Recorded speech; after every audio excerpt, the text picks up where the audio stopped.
नमस्कार दोस्तों, मैं गुंजन। गाइस, हम सब जानते हैं कि कोरोना को लेकर देश भर में क्या चल रहा है, कितनी मौतें हो रही हैं और कैसे लोग पागलों की तरह बेड ढूंढ रहे हैं हॉस्पिटल्स में। बेड नहीं मिल पा रहे हैं, ऑक्सीजन नहीं मिल पा रही है, ऑक्सीजन किट नहीं मिल पा रही है, मीटर नहीं मिल रहे हैं और बहुत सारी असुविधाएं हो रही हैं सबको।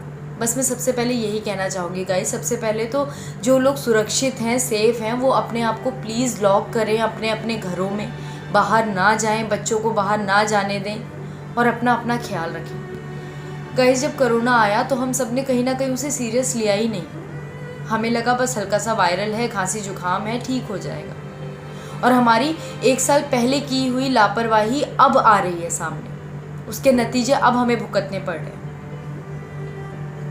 क्योंकि अब इतना ज़्यादा फैल चुका है कोरोना, छोटे छोटे गांव, छोटे छोटे कस्बों में इतनी भारी मात्रा में कोरोना हो रहा है कि संभाल पाना बहुत मुश्किल है। सच बताऊं तो आज वीडियो बनाने का भी मन नहीं था। मन क्या नहीं था, हिम्मत नहीं थी गाइस। क्योंकि पिछले कुछ दिनों से मेरी खुद की फैमिली में मेरे बुआ फूफा जी कोविड पॉजिटिव हैं और हमने उन्हें होम क्वारंटीन किया हुआ था, दवाइयाँ चालू कर दी थी, सब चल रहा था। और फिर अचानक कल बुआ को सांस लेने में बहुत ज़्यादा दिक्कत होने लगी, तो हमने उन्हें हॉस्पिटल में शिफ्ट कर दिया ताकि उनकी देखरेख और ऑक्सीजन टाइम पे मिले और वो जल्दी ठीक हो जाएं। पर गाइज़, मुझे लगता है कि हॉस्पिटल में शिफ्ट कर देना भी कोई एकमात्र ऑप्शन नहीं है। हम घर में भी पेशेंट की अच्छे से देखरेख कर सकते हैं, घर में ही ऑक्सीजन भी चढ़ा सकते हैं अगर ऑक्सीजन अवेलेबल है तो। और आप सभी जानते हैं कि मार्केट में ऑक्सीजन किट, मीटर और भी जितनी सारी चीज़ें हैं, कोरोना से रिलेटेड दवाइयाँ, पहली बात तो मिल ही नहीं पा रही हैं। और अगर मिल भी रही हैं तो 500 रुपये की चीज़ को लोग 15,000, 20,000, 25,000 में ब्लैक करके बेच रहे हैं। तो अब हम किसे दोष दें? हम कहते हैं सरकार ये नहीं कर रही, सरकार वो नहीं कर रही है, लेकिन जो ऑक्सीजन देने वाला बंदा है, जो दवाइयाँ देने वाले बंदे हैं, वो तो नॉर्मल हैं। उनके अंदर क्या इंसानियत ख़त्म हो गई है?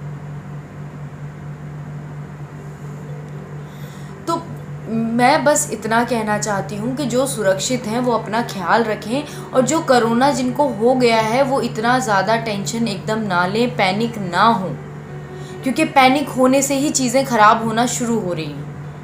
हमें बड़े से बड़ा डॉक्टर कह रहा है कि आपकी विल पावर काम करेगी, सिर्फ दवाइयों से नहीं होगा। तो गाइज़, हमें अपना इम्यून पावर बढ़ाना है, हमें अपना विल पावर बढ़ाना है, उसके बाद ही दवाइयाँ हमारे शरीर पे असर करने वाली हैं कोरोना में। तो इसीलिए मैं आप लोगों को समझा रही हूँ कि जीने की ज़िद लाएं, अपने आप को कहें कि ये कोरोना कुछ नहीं है, हम इसे हरा देंगे।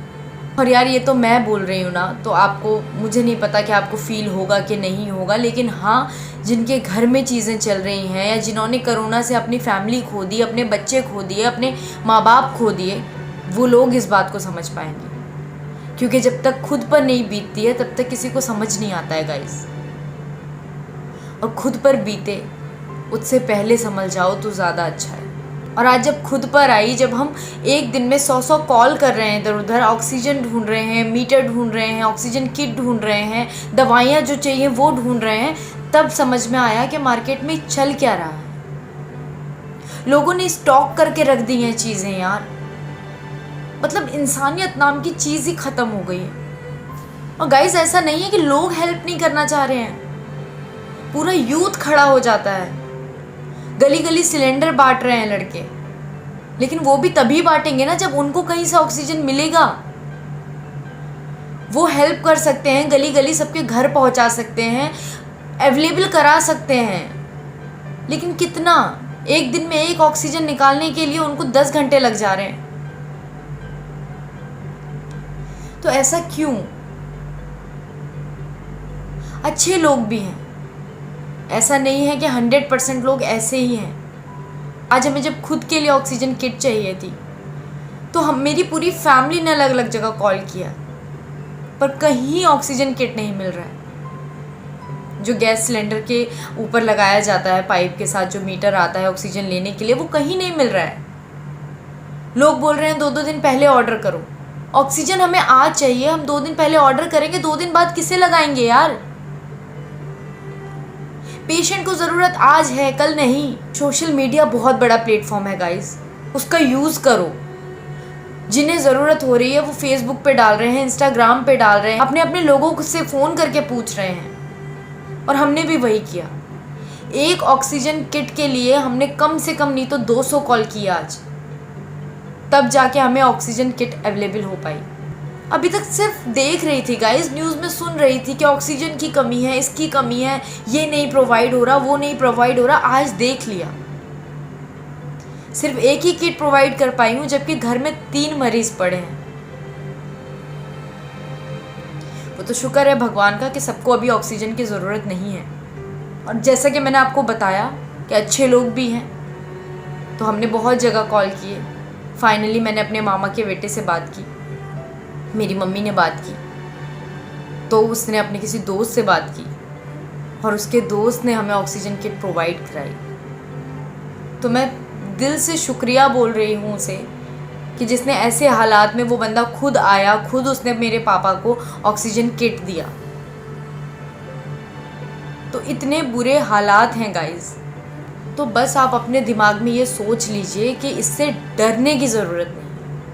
पैनिक हो रहे हो आप, तब आपको ऑक्सीजन लेवल आपका घट रहा है। जितना आप पैनिक होते जाएंगे चीज़ें उतनी ख़राब होती जाएंगी। आपको बस स्ट्रॉन्ग रहना है।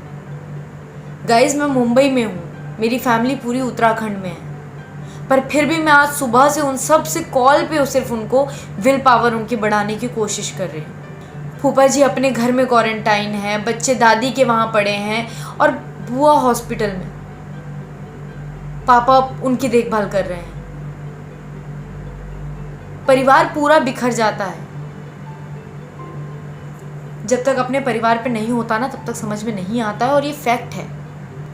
और गाइज ये तो वो था जो आज मैंने देखा, जो चल रहा है, लेकिन उसके अलावा अच्छी चीज़ें भी चल रही हैं जिनको हम डिनाई नहीं कर सकते। जगह जगह गुरुद्वारों के बाहर लोगों ने ऑक्सीजन सिलेंडर का इंतज़ाम किया है, लंगर के रूप में ऑक्सीजन बट रही है गाइज।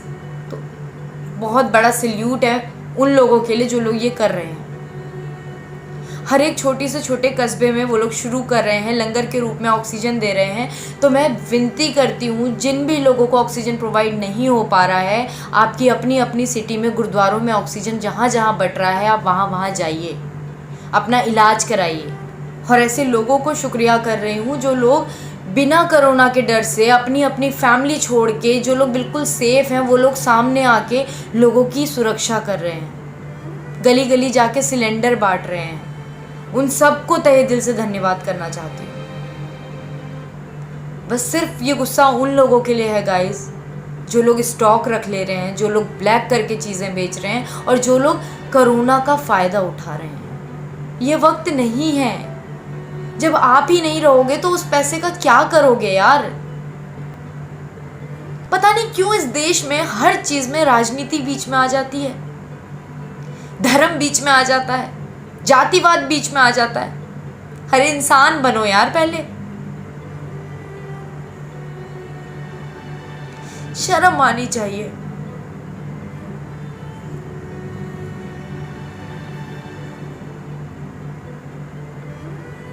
एक बार नहीं सोचते हैं कि हमारे कुछ कमेंट करने से पहले, हमारे कोई गंदे इमोजी भेजने से पहले किसी की ज़िंदगी में कितना असर पड़ सकता है। लोग वैसे ही मर रहे हैं कोरोना से, ये सब करने की ज़रूरत नहीं है। अभी भी आपको राजनीति करनी है, अभी भी धर्म के नाम पे लड़ना है, अभी भी संतुष्टि नहीं मिल रही है आप लोगों को।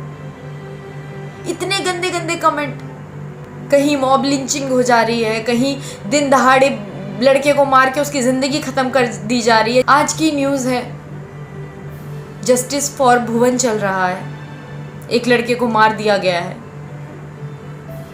उसकी क्या गलती थी? वो हाथ जोड़ के कहता रह गया, मुझे मत मारो मत मारो, पर आप लोगों ने उसे जिंदा नहीं छोड़ा। वाह रे इंसान, अब इससे ज्यादा क्या कलयुग देखोगे आप लोग। इंसान इंसान को जिंदा मार दे रहा है।